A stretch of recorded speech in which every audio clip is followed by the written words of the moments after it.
τόσο ρόντικ.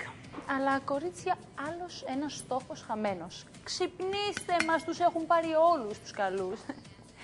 Με αυτά και με αυτά λοιπόν όμως φτάσαμε στο τέλος της πρώτης εκπομπής για αυτή την εβδομάδα.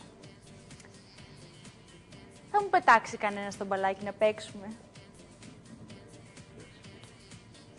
Λοιπόν, καλή εβδομάδα να έχουμε και όσο προχωράμε θα έρθουν και οι μέρες των διακοπών που όλοι περιμένουμε.